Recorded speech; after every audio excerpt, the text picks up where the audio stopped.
খতমে নবুয়ত মহাসম্মেলন থেকে কাদিয়ানীদের অমুসলিম ঘোষণা সহ ৬ দফা একাত্মতা প্রকাশ করে ক্ষমতায় গেলে আইন করার প্রতিশ্রুতি বিএনপি জামায়াতের। সোহরাওয়ার্দী উদ্যানে আলেম ওলামার ঢল। খতমে নবুয়ত অস্বীকার করার কারণে মুসলিম উম্মাহ সর্বসম্মতিক্রমে তাদেরকে ইসলাম বহির্ভূত অমুসলিম কাফের ঘোষণা করেছে। যদি বাংলাদেশের রাষ্ট্র ক্ষমতায় সরকার পরিচালনার দায়িত্ব আল্লাহ রাব্বুল আলামিন আমাদেরকে দেয়, কানুনি সকল ব্যবস্থা জাতীয় সংসদে আলাপ আলোচনার মাধ্যমে গ্রহণ করা হবে ইনশাআল্লাহ।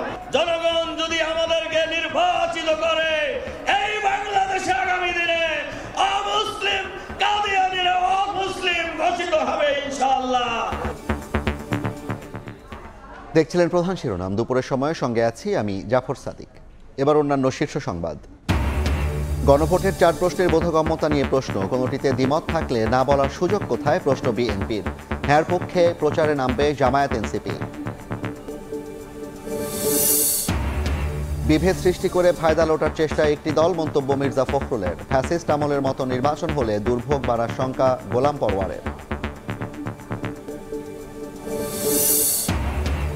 লকডাউনের কঠোর নিরাপত্তার মধ্যে 26 টুকরা লাশ ফেলে যায় হাইকোর্ট এলাকায়। অভিযুক্ত দুজনকে গ্রেফতারের পর হত্যার কারণ নিয়ে ভিন্ন বক্তব্য র্যাব ও পুলিশের।